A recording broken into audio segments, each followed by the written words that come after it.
So, welcome back, everyone. Today I have Nick Coetzee. Is that how you say your last name? Yeah, it's close enough. And I actually found you through Instagram through one of my friends who's really interested in health, and he showed me about a company you started and your Instagram page, and it was really enlightening to hear what you had to say about stoicism, health, red light therapy, etc. But I first wanted to ask, what got you interested in the dimension of health, fitness, red light therapy, etc.? Yeah, so thanks for having me on. Really excited to chat with you and like-minded people. It's great to connect. So for me, I studied for 5 years, and I studied a degree in biokinetics, which is like a form of physical therapy. And everything we were taught over that time period around health was diet and exercise. It was eating a certain way, cutting out inflammatory foods, whatever it was, and exercising 5 to 7 days a week. And that's kind of where it stopped. It was literally, those were the only two pillars we were really taught at university for health. And then as I got out of my, studying years and working with clients, I started realizing that there was so much more to health. There were all these other pillars to health that people just weren't paying attention to. So most of my clients already knew they needed to be eating less processed food. They knew they needed to move their body more throughout the week. Where other aspects, such as light, as we're probably going to talk about a bunch more, even philosophy, relationships, there's just so many other aspects to health. And that's what really opened my eyes to holistic health. And I started realizing I could have so much more of an impact with my clients, the more areas that we focused on. I found that if me and my clients were just focusing on diet and exercise, if you had a cheat meal, all of a sudden you just didn't feel good. You plummeted for like half a day at least. You just weren't feeling good. If you didn't move your body enough, if you weren't exercising, then you would really feel the effects of that. And what I've realized is that because of all these other areas that were just being neglected, it was like these two areas, diet and exercise, were almost having to carry the load for everything else. And then with experience now, what I found is that when you focus on these other areas, be it your light environment, be it grounding yourself, you have more leeway. Obviously, you can, when everything is right, you feel really good, sleeping really well and everything like that. But for me, it's just about now educating people and helping people to understand that there's more to health than just these two small pillars. And if you can focus on these other areas, you can feel a lot better, you can be a lot healthier, and it also makes life a little bit simpler, just because you don't have to be so stringent with the two kind of mainstream aspects of health being diet and exercise. Sure. Well, how would you define biokinetics? I want to talk about the other pillars, but for people who don't know, I actually haven't heard that word until like 30 minutes ago when I was looking it up. Yeah, so it's actually it's equivalent of a keen kinesiologist, but it's the South African. It's what we taught in South Africa. So bio means life, and then kinetics means movement. So it's basically improving your life through movement. So essentially, it would be if someone had an injury, we would teach someone how to correct the movement patterns so that they're not getting re-injured, or so that they can heal it properly. But then also just in general day-to-day life, it's improving people's posture. It's improving the way that they move their body so that they function more optimally. So using movement as a way to improve your health. Sure. And what brought you down that road to begin with, like biokinetics? Oh, that's a good question. That's a good 10 years ago. I would say I always had a very keen interest in sports. A lot of football in my background, a lot of surfing.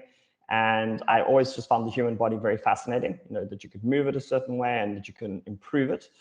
So I think it was, my love for movement and my love for improving human performance that drove me down that way. Sure. Okay. Let's talk about those pillars. You said you were learning a lot about, you know, exercise and diet, but those are only two of the pillars. What other pillars are there? And do you think any of the pillars hold a certain weight over the others? Like, is there a hierarchy of what pillars are more important? Mm.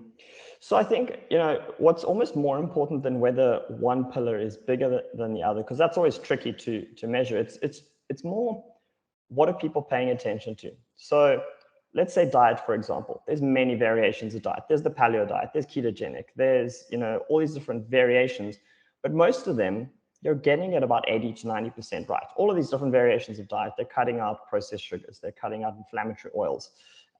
Whereas something like your light environment and your circadian rhythm, like that kind of field, people are maybe paying 10% attention to that. Most people don't even think about it. So I think it's, for most people, 95% of people who listen to this, their light environment is probably the most important thing for them to focus on right now, because they have so much to work with. If you're living indoors and you're not considering the type of light you're being exposed to at night, so if you're getting exposed to artificial light at night, and if you're not getting yourself outside and getting enough natural light, you are leaving so much happiness, energy, performance off the table, because there's just, such a big area that you're not focusing on. And with small kind of changes, you can have drastic improvements, because there's just that massive area to work with. So I would say light environment is probably the biggest one, because it's a source of energy for us. It's also something that's going to improve your sleep quality. As soon as you start correcting your circadian rhythm through your light environment, you start sleeping better at night, you stop feeling sleepy during the day. So I would say, your light environment and your circadian rhythm are probably the biggest pillar that people should be focusing on if they're not already doing it, as most people aren't, because that's where you have the most bang for your buck. Some really small changes and you can have drastic improvements in your health and performance. Sure. So what would you recommend to someone who, how would they tailor their room, or how would they tailor their environment? You said to get outside, what about before bed? How about you highlight your morning and evening routines, and how your environment is set up in each of those? Perfect. So yeah, I think the number one thing you should always be trying to do is reconnect with nature. So first step, when you wake up in the morning, one of the most important things you could do is get yourself outside. Your light environment is basically what triggers or kickstarts your circadian rhythm. Up until recently, our light environment was a very good source to tell our bodies what time of day it was.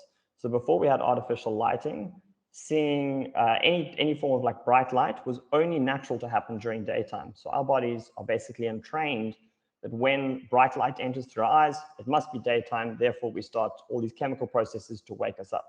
So the first thing in the morning that I do, and that you should be doing, is getting outside and getting some natural light entering through your eyes.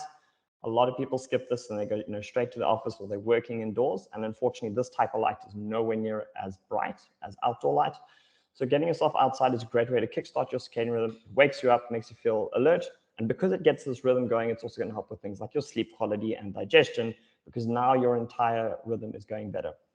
In the morning, obviously, a bit of movement is also a great way, but sticking with light environment, the more time you can spend outside, the more skin you can get exposed in the early hours of the day. Obviously, you don't want to burn yourself.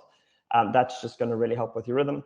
And then, that's the one side of the equation. So now you're adding more light to your body and to your physiology. On the other side, and this is a really, really big one, artificial light at night is so bad for your sleep quality and for your performance, because it is now tricking your brain into thinking that it is again daytime. So what should happen in the evenings is, in the presence of darkness, your body starts releasing more melatonin, your sleep quality, your sleep hormone.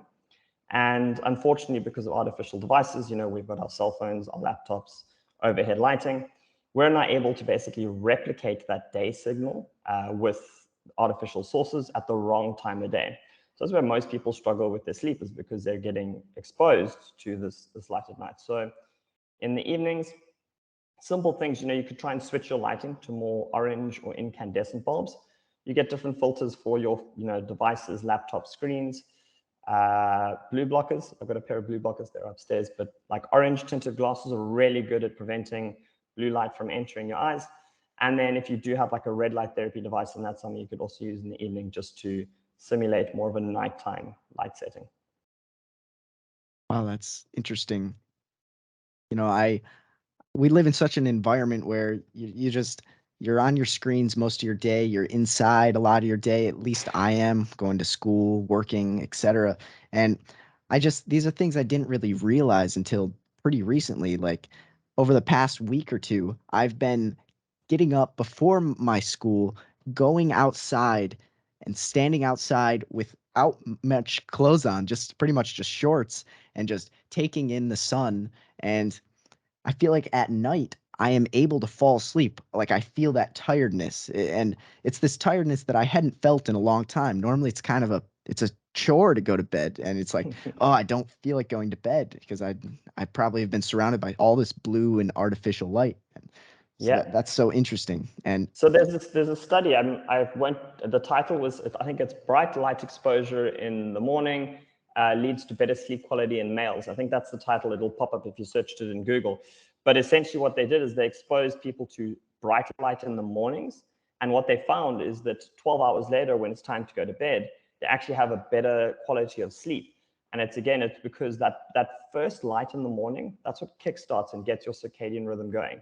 And you don't have to be outside the entire morning, but simply 15 minutes, exactly as you did, trying to get a bit more skin exposure, but most importantly, letting some of that light enter through your eyes just gets that rhythm going, and it will lead to, as you said, better sleep quality the following evening. But many other aspects, your circadian rhythm is also responsible for your digestion. So you should be digesting foods during the daytime and not at nighttime, obviously. And when you get that bright light in the morning, it's also super effective at improving the digestion when you do eat food, at the right times of day. sure.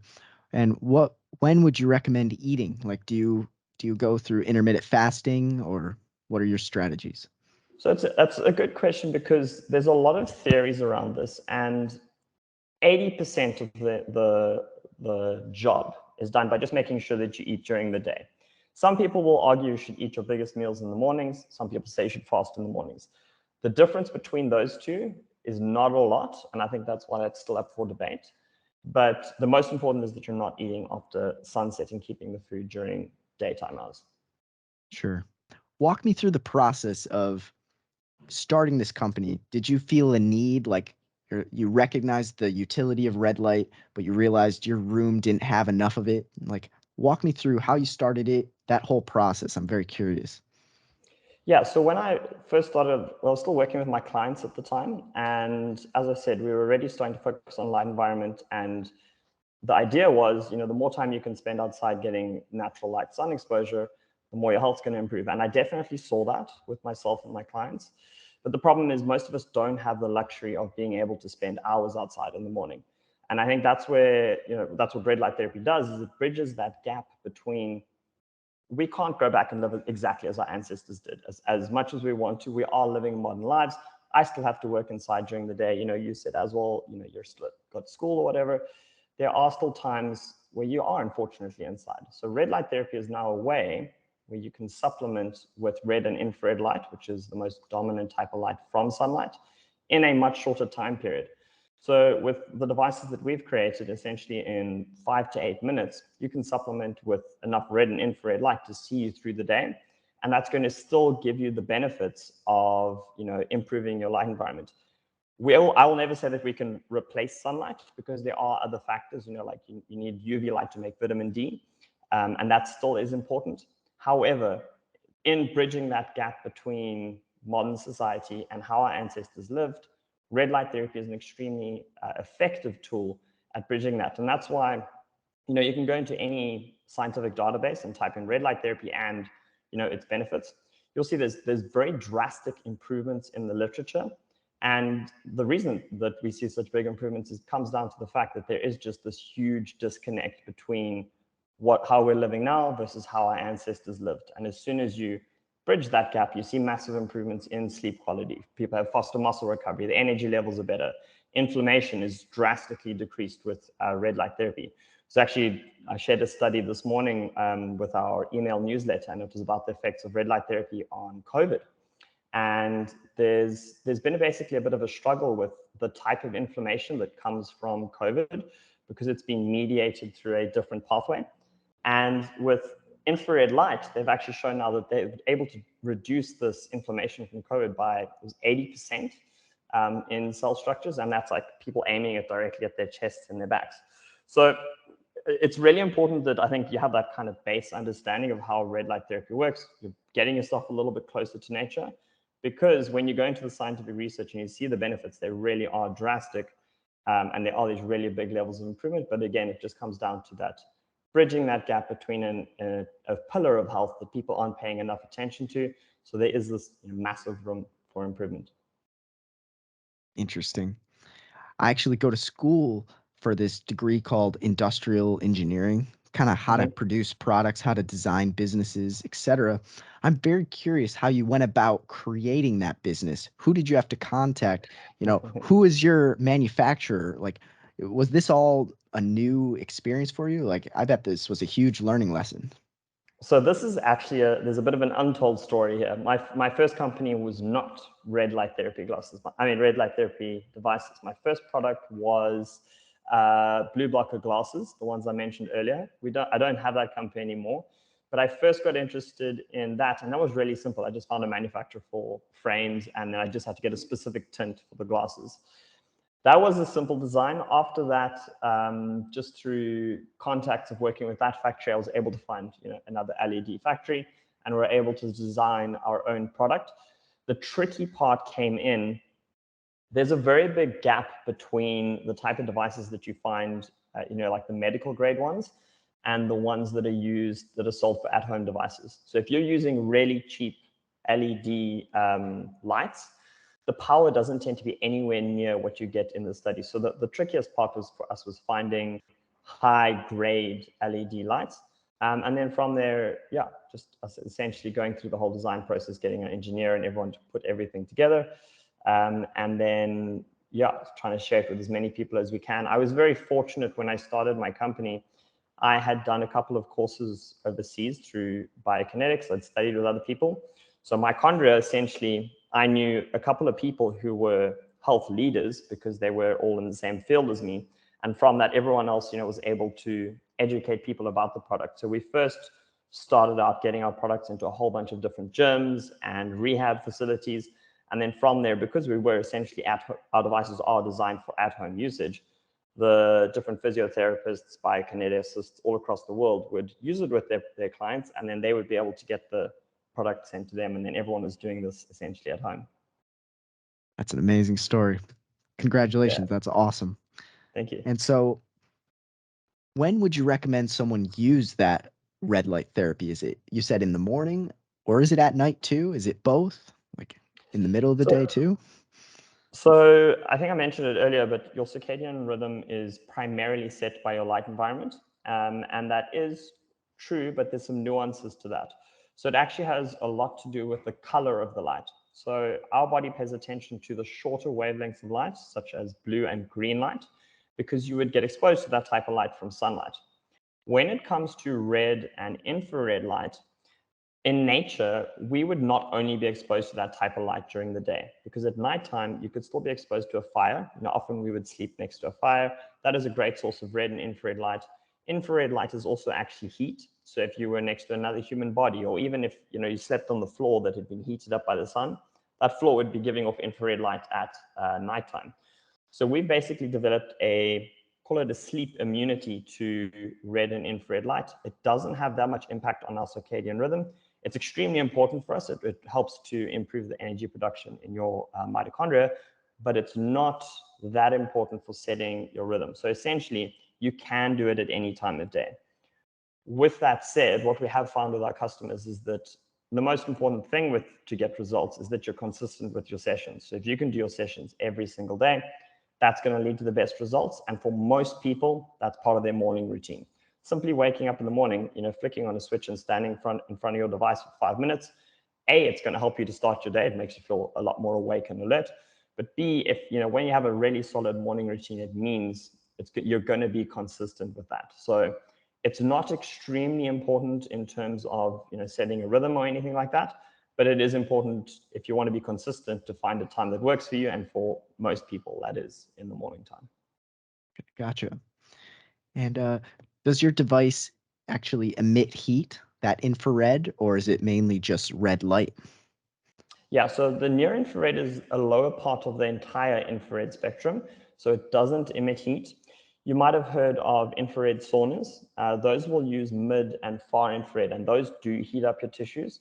But with red light therapy, what you're trying to do, we've basically pushed the boundary as far as we can with red and near infrared to the point where it doesn't produce heat, but that you can still get that level of penetration. So we can make the lights extremely powerful. You don't have to worry about burning yourself, and you can hold it close up against you.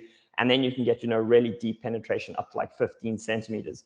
like I mentioned to you earlier, those effects that they saw with the COVID, if you're targeting the front and the back of your body, you will literally penetrate it through to your lungs and get that level of penetration because it's not producing any heat. We can really crank up the power on those lights, and then you get that depth of penetration. That's so interesting. And how'd you come up with the name MyChondria? So it's a play on words, but the way that red light therapy works is by increasing the energy production in your mitochondria. So it's a play on words between mitochondria and my. So you're kind of, you're taking back control or looking after your mitochondria. I love it. That's awesome. Sure. And besides red light, I guess we already kind of talked. What else would you recommend? You said diet, exercise, sleep, red light. Is there anything else you can think of that's super important for a healthy life or even a meaningful life? I think one of the biggest things, and this is definitely for me in the last 12 months, is to find your purpose. And this is outside of, I think it's just one of those, again, it's similar to the light environment. People don't think about it. I think if you have a purpose in life, it can get you through so many other hardships and times. And you can be the healthiest person. You can be eating right, you can be exercising, you can be doing red light therapy. But if you don't have a purpose and a reason that gets you up every day and motivates you to do these things, you're not going to get that far. So I think finding your purpose and knowing what you're trying to build or achieve in your life is a pillar of health. It is an aspect of health that should be considered and definitely worked on and improved. Sure. And so, what would you say your purpose is on this earth? Oh, good question. So for me, I think the first one is helping more people understand health. Obviously educating about the other aspects of health. But then, yeah, for me, I think I always want to have a sense of fulfillment that I am showing up the best version of myself. I don't want to get to the end of my life and go, I could have done better if I was, if I exercised more, if I worked on something in my life. So it's always pushing that level of my own performance, and being able to put my head on the pillow at the end of the night and know I gave it my best that day and I didn't mess around that much. Sure. Yeah. So, I guess transitioning, also on your Instagram page, you talk quite a lot about Stoic philosophy. And I was curious where that inspiration came from. When did you first discover the Stoics? And, did you grow up with a specific philosophy or religion, or did it transition? So I grew up a Christian, and that was just in primary school because I went to a Christian primary school. But I think I only discovered the Stoic philosophy about 2 years ago, and it's through a guy called Ryan Holiday. He's written a couple of books on it, and yeah, it just really appealed to me. I think a lot of people, especially this year, and I'd say even the last 2 years, are going through a lot of hard times, and the Stoic philosophy is really good at helping you to understand that everything is part of the journey, understanding the goods, the bad parts. There's many aspects to the Stoic philosophy, but I think the main takeaway from it all is understanding that the good and the hard times are all part of your journey.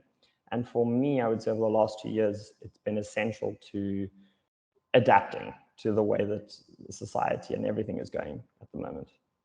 Sure. Do you have a favorite philosopher from Stoicism that you enjoy?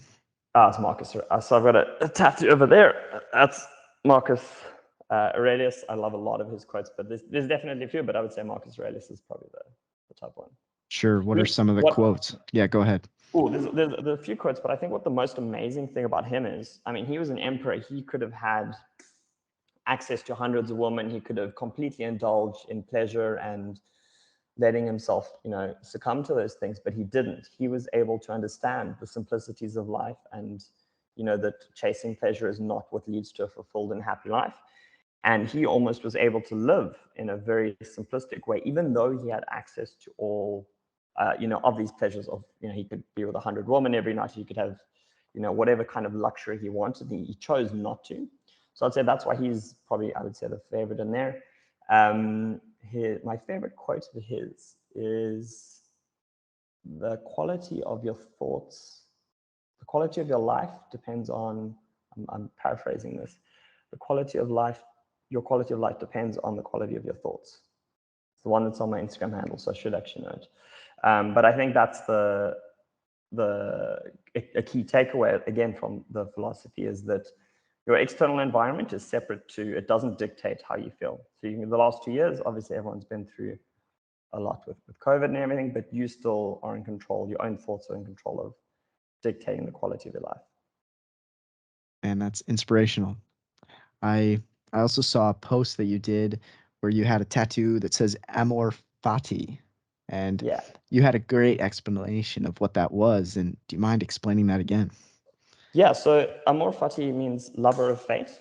And it was kind of what I mentioned earlier, where it's understanding that in life, it's not all sunshine and rainbows. You know, it's not always going to be a high. Things aren't always going to go well. Every single one of us will face hard times. It's non-negotiable. Your life will face hard times. It could be everything could be going right, and then all of a sudden a family member dies, or your business goes bankrupt because of some unforeseen circumstances.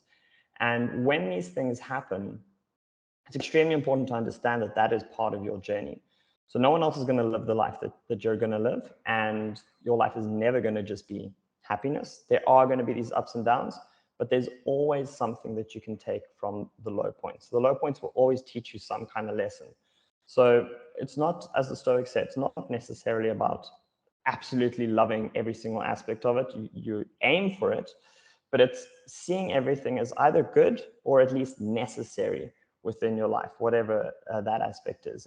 And that's definitely, I think, a very important aspect of the philosophy to take on.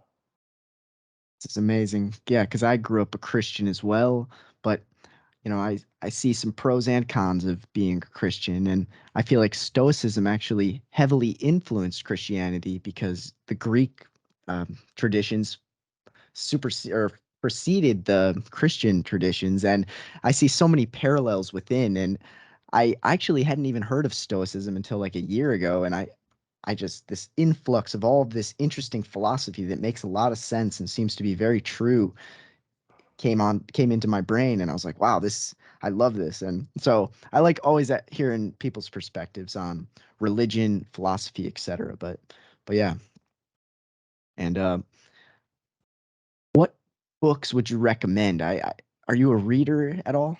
Yeah, so that's, I think we mentioned earlier or before that we started the podcast, the one that you got in the back there, the 12 Rules of Life, Jordan Peterson. That's literally next to my bed right now. That's a really good one. If someone wants to get into Stoicism, I would recommend looking at Ryan Holiday's got a book, The Obstacle is the Way. That's a really, really good one. A very, very simple book, and this is really nice to have next to your bed, is the Marcus Aurelius Meditations. And it is basically what Marcus Aurelius wrote into his diary, and they have broken it down where there's a lesson each day. So you've got half a page to read every morning. And that is such a great way, especially if you're someone who meditates in the morning, literally read whatever the date is, they'll have it, it's all listed per date, read that day's meditation, and then just take that principle of Stoicism and apply it to your life on that day.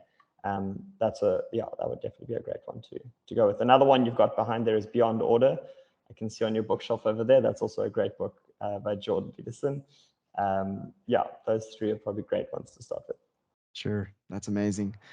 So yeah, I actually saw a post of yours on Instagram as well that said "fuck shampoo" in some sense, and my friend showed it to me, the same friend who showed me your page, and he's like, "What do you think of this?" And I'm like, "I really have no idea." But honestly, over the past like 9 days, I haven't used any shampoo or conditioner, and I've kind of tested it out. I kind of have some long hair, and I haven't really noticed that much of a difference. It maybe is slightly more greasy, but really not too bad. Yeah. But tell me about that, and why you said that and what your experience has been. So that's so interesting because it's the one topic that I never talk about. I was putting out a whole bunch of content on TikTok. I was talking about all different aspects of health, light environment, stoicism, all these things. And then I made one video where I spoke about the fact that I don't use shampoo or products on my hair. And I stopped using it, just must be about 6 years ago, just because I was getting a bit of hair loss, and I think it was from the chemicals in the shampoo. It just so happens that I speak about the topic once, and that video went extremely viral. So at this point, I think it's over 13 million views. It was featured on Lad Bible, it was featured on a couple of news stations across the world. It went absolutely viral. I mean, if I go in public now, I have people walk up to me and they'll be like, "Oh my gosh, you're the guy who doesn't wash his hair." It's like I made one video on this topic, and now that's what everyone has chosen to know it for. But again, it's coming down to that principle of reconnecting with nature. Our ancestors never used the shampoos we use today. They may have cleaned their hair, but traditional shampoos they only really started being used in the 1930s. So it's not even 100 years ago. And what you find is when you stop using these products, as you currently are experiencing or kind of would experience in the transition phase, your hair does get a little bit more oily for about a month. And then after that, what happens is your hair learns to look after itself. It doesn't produce as much oil. You're not stripping it. And a lot of people find that their hair gets a lot healthier. I stopped having hair loss. I was getting, a whole bunch of hair falling out. And since the original video, there's literally been, I would say at this point, thousands of people who have joined this no shampoo movement and have seen improvements in their health, whether that's, just a healthier hair look, more fuller hair, and not as much shedding. A lot of men have also reported that their hair loss has stopped. Obviously, there's many aspects to hair loss, and it can be genetic, it can be all these other things. But there is a portion of men who are experiencing hair loss, not because of genetic reasons, but because it is, and I say men, this also actually applies to females, but they might be experiencing their hair loss because of some of the harsh chemicals that are in traditional shampoos and conditioners. So interesting, because my girlfriend and her sister, she's a hairdresser, and my girlfriend always mentions her opinion, and she's like, you really should wash your hair 3 times a week at least, and I'm like, maybe we're just biased because of the time frame we grew up in. Like you said, these substances haven't really been around for that long. But on the other hand, maybe they are, and maybe they could improve our life. But in your experience, at least, and in these other 1,000 people's experiences, it seems to be that removing that from your life actually makes it better. How long have you been doing this? The hair thing it's about 6 or 7 years now. When I made the Oh, original wow. video, it was about 6 years. Because when I first, I was still studying. So it's a good 6 or 7 years ago. But it's interesting, what you said now about we've been conditioned to think that we need to be doing these things. And I don't know if have you ever watched the movie The Matrix? I've seen bits and pieces. I kind of understand the idea, but not the full thing. Yeah. So it's almost like that where we're going through this in the movie The Matrix. Everyone is living a certain way, and Neo, the main character, realizes that there's more to this reality, and there's different interpretations of how you could apply that to real life. But this is one of those cases where it's like everyone has been conditioned to believe something, and because so many people believe it, we almost just take that as the truth. And now slowly people are waking up, and in the movie The Matrix, people wake up to the fact that there is another reality. And experiencing something like this, thousands of people are now realizing, oh my gosh, I've been washing my hair with these products that have been damaging my hair. And if I just stop using them, welcome to another reality. Now I can have super healthy hair, and all I have to do is rinse it with water. That's awesome. Yeah, and save some money in the process. Absolutely. Yeah, I don't know if you're a person who's delved into the psychedelics, but I feel like that helps you kind of recognize that there are other ways you can view reality and other realities. I'm not certain what your opinion is of those, but I was just curious. I completely agree with you. So I had the exact same realization when I started looking into some of those, is that there's more to this reality. I think that's the first thing. Mine was with psilocybin. I immediately, first trip, I noticed I thought I knew everything. And it's a big wake up call and a shock to the system when you go, okay, there's more to this reality that I'm not seeing. Because psilocybin is not, yes, there are psychedelic and there's altering kind of effects, but you still feel, at least for myself, I still feel quite in control. And you get to see everything around you in a way that you just weren't seeing before. And I completely agree with you. That same mindset, that same view on things, is that there is more to reality than we previously thought. Definitely. What would you say your biggest takeaways are from that trip or your trips in general? So there's been a few. I would say that the biggest one is I'm gonna stick with the one on the reality, that there's more to reality. I would say, because after my first trip, I was open to a lot more ideas, things like manifestation, being able to create your own reality, and synchronicities and all these kind of things that I previously would have called very woo-woo. I would never have thought, oh, you can attract things into your life based on your thoughts. But after, experimenting with some psychedelics, it's made me more open to these other aspects of health. It doesn't mean I necessarily believe them straight off the bat, but I'm more open to testing other things. And I think it sounds like similar to you. You hear about someone not washing their hair with shampoo and conditioner. It doesn't mean you go, okay, that definitely works.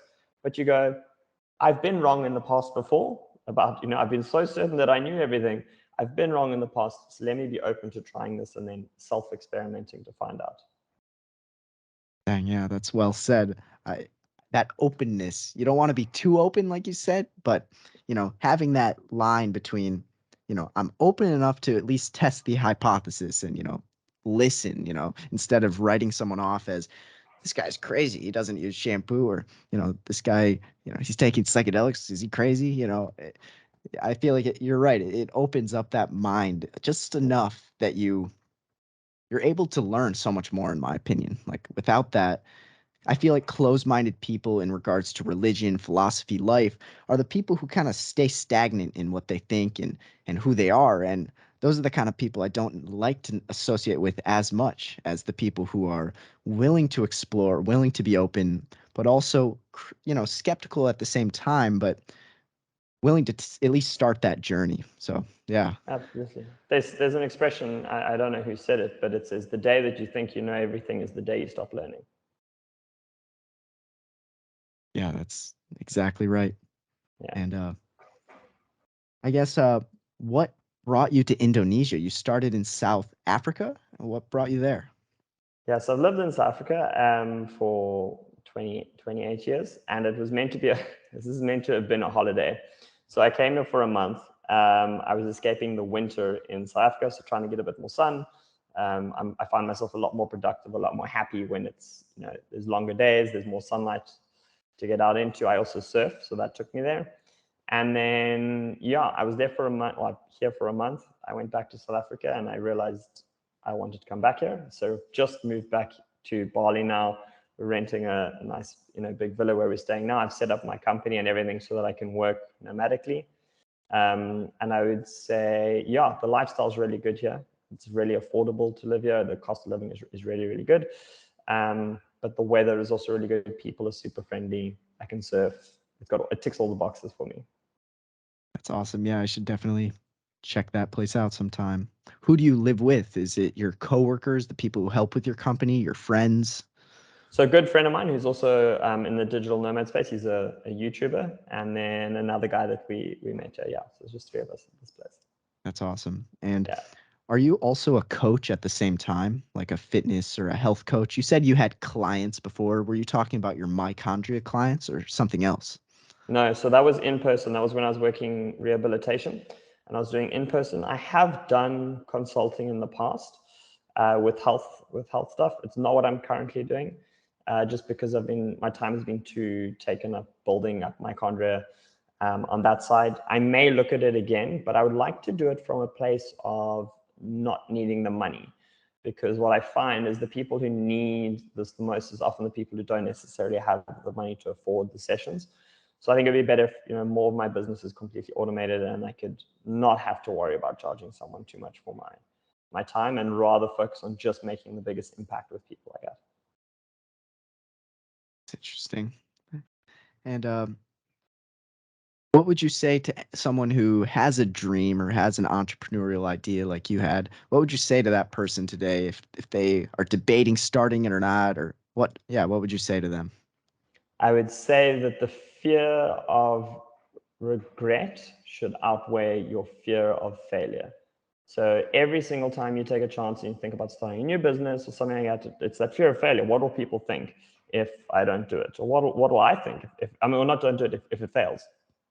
However, I often put myself in a situation, and mentally I will go to a place where I'm 70 years old and I think, what if I get to that age and I look back and go, I should have done that. You might get to the end of your life and go, I worked my entire life a 9 to 5 job. I would, never had much finances. Where if you pull the trigger, the worst that can happen is that you can fail and you can learn from it and you could try again.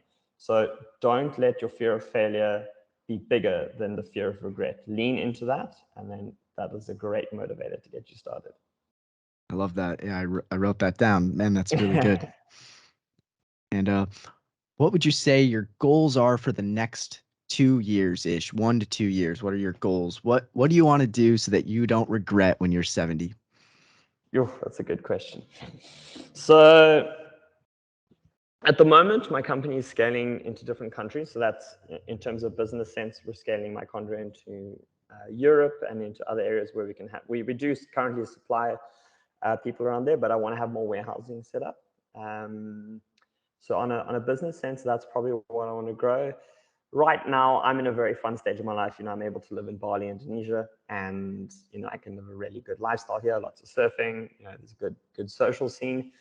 But the next 5 years, I'm probably going to want to find a partner and look at having kids. That's probably the next aspect to life. I do think having children is a very fulfilling thing, and similar situation. This is actually what I mentioned earlier, where I go into my thinking about being a 70-year-old or 80-year-old, whatever old I am when, I'm in the old age category.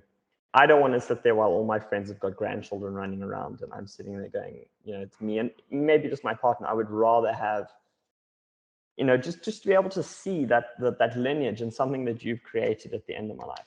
So I think kids is probably on the cards in the next 5 or so years. That's amazing. I love to hear that. Yeah, I always hear Peterson in the back of my mind. What are you going to do when you're 60 and alone? It's like, yeah, that's a great point. I can't argue it. Period. Exactly. And it's an interesting thing to do as a human, to lean into fear sometimes, to lean into regret or the fear of regret. But ultimately, if you're using it for a positive cause, I think it's a good thing. Yeah, that truly is. Well, I really like having you on. I think that's a good place to end. I appreciate you. I think we had a great discussion.